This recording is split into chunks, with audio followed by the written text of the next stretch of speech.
What's up? Welcome in to Four Verts. Thursday Night Football just wrapping up as the Lions take care of business. They beat the Cowboys 44-30 in a massive game for both teams. We'll talk about tonight's contest and the implications of this game for both teams and look ahead to the final month for Detroit and Dallas and what each team needs to do. Dallas, obviously, very little, if any, margin for error at this point as they fall to 6-1.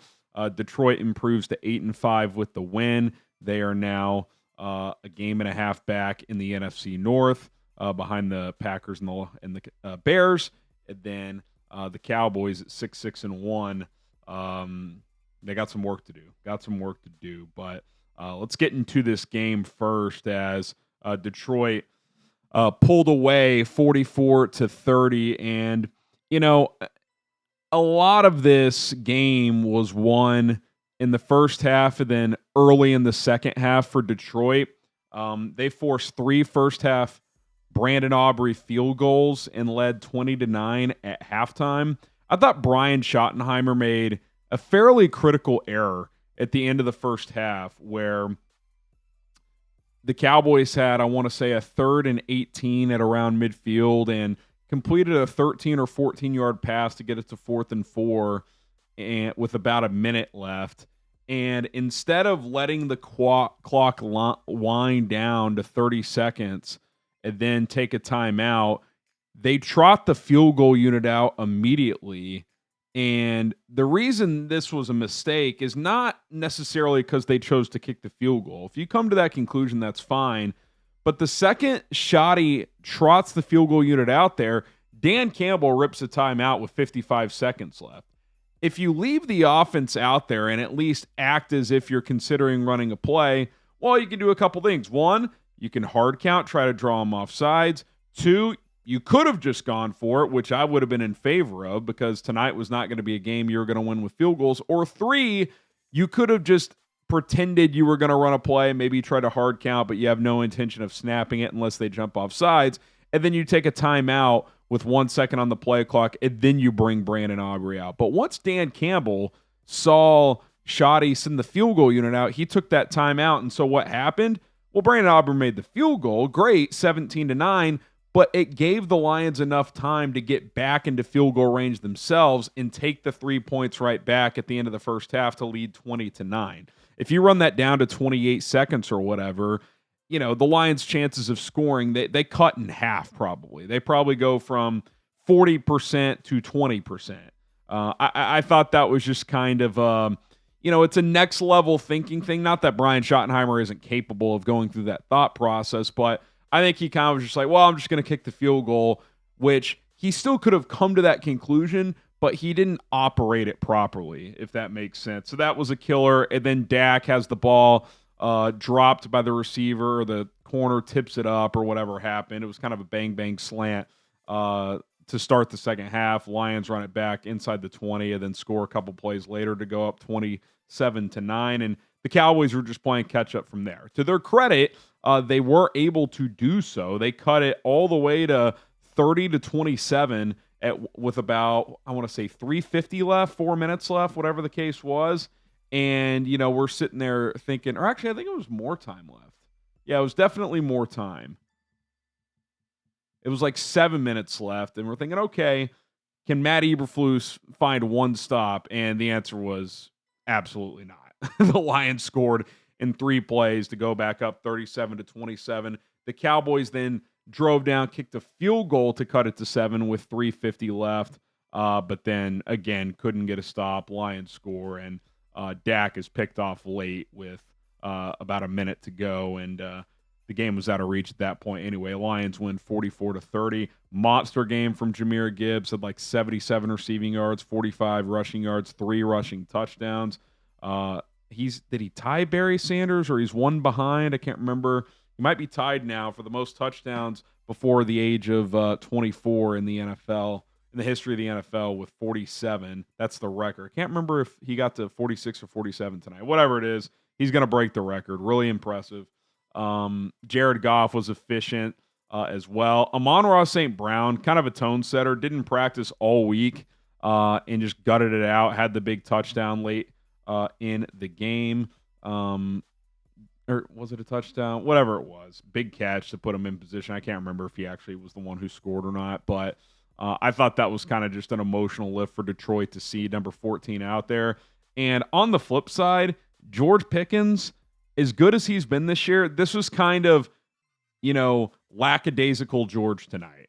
Lazy routes. Richard Sherman, after the game, I was just watching before I hopped on here. He was ripping him a new one, saying he was disinterested. And with a game of that stakes, that is just unacceptable.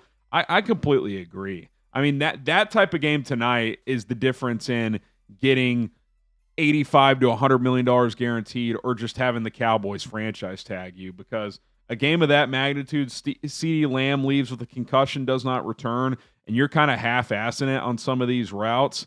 That's unacceptable. It just can't happen. He's been phenomenal for the most part this year, but there was one where Kirk Herbstreit is like, I don't even know what this route is. He's just jogging and then turns around for a hitch, and the defender knocks it away, and Dak is screaming at him, and it's just like, we saw that in Pittsburgh all the time.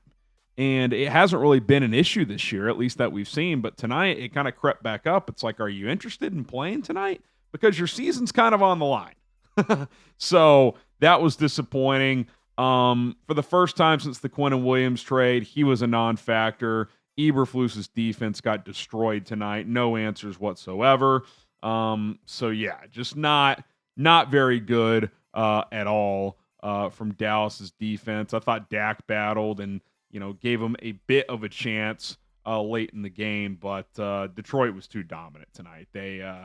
You could tell that the stakes were high for both teams, but Detroit, just the crowd was rocking. They were juiced up. I mentioned the St. Brown kind of emotional lift. I think that was just kind of a, okay, we're going to be okay type of thing early on. He had a couple of touches and looked good. So, yeah, that was a monster win for Detroit. We'll take a look at their remaining schedule and just kind of where things sit for them as they are still alive in both the NFC North and in the NFC playoff picture. Dallas, not dead yet, but going to have to probably win out and get some help. If you guys want to support the channel, hit that subscribe button. We're bringing you daily NFL and college football content here on 4Verts. We got you guys covered. I got a mock draft dropping tomorrow, or actually I react to Dane Brugler's mock draft tomorrow. So take a look at that video once that drops, but we will continue to pump out videos for you guys. Okay, let's take a look at the Lions' remaining schedule and just kind of playoff outlook. So they got the Rams on the road next week, which is why they really had to get this one, because you fall to 7-6 and you're staring the Rams down the barrel. That's a tough spot. You can kind of afford to lose that game now. Don't get me wrong, all these games are important, but if you lose that game and beat the Steelers and Vikings, let's say that exact scenario happens, you'll be 10-6 going to Chicago week 18, probably having to win that game to make the playoffs. So you're probably going to have to get to 11 wins in the NFC to make it. Right now, the 7 seed, the San Francisco 49ers, have 9 wins. Now, the 6 seed technically has 8 wins. The Green Bay Packers, they have the mathematical tiebreaker because they have that tie. They're 8-3-1, but you're probably looking at 11-6 to secure at least a wild card berth. Maybe 10-7 if you get some tiebreakers to go your way, get you in. But if you're Detroit, you're 8-5. You got to be thinking 3-1 down the stretch. Rams, Steelers, Vikings, Bears, got to win 3 out of 4, which is why they needed to win this game tonight. Not only to have the head-to-head versus Dallas in case that were to come into play, but to really kind of keep pace in the wild card and stay alive in the division. They're not completely dead. The best outcome for the Lions would probably be for the Bears and Packers to split, and then for Chicago to lose to San Francisco in that Week 17 game, and then, maybe that Week 18 game is for the NFC North or something like that. So still some scenarios where the Lions could win the division. Still an uphill battle there, but if they lost tonight, the division would be dead. So they're still alive, certainly for the wild card. Outside shot at the division still. If they beat the Rams next week, it's fully back on. If they lose next week, it's pretty much wild card or bust for Detroit, but tonight was the first step, and they got a much-needed win. For Dallas, not dead yet.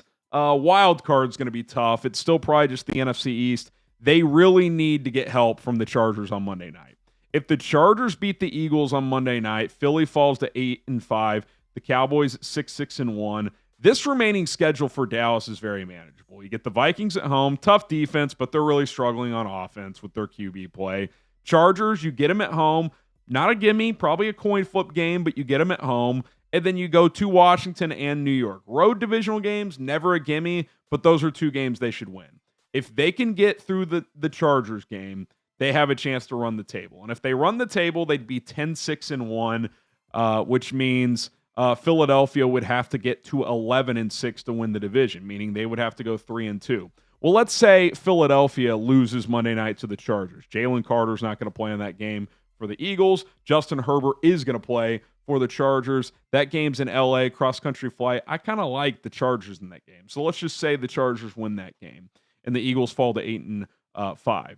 Well, the Eagles' final 4 games, they play the Raiders, the Commanders twice, and I'm forgetting their other game. Let me look.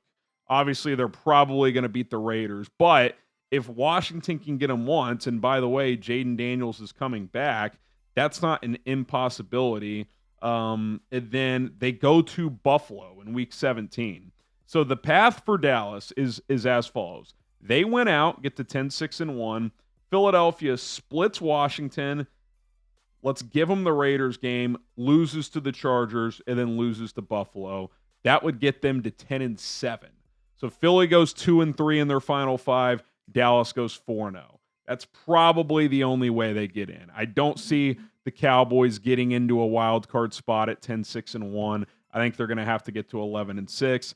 You never know if the loser of Green Bay, Chicago this week were just a plummet, maybe, but looking back, the Cowboys, that loss at home to Arizona before they made the Quinnen Williams trade, just a killer. You cannot lose to this Cardinals team at home. If they would have won that game, they'd be fine. They'd be 7-5-1. They'd still be in a good position, but if they don't make it, if they miss out by 1 game, that's going to be the one where they're like, man, that was a blown opportunity, but not dead yet. Monday night's huge. If the Eagles win in LA, it's slim to none. But if they lose to the Chargers, and I still think it's a decent chance they do, then Dallas is very much alive if they're able to run the table.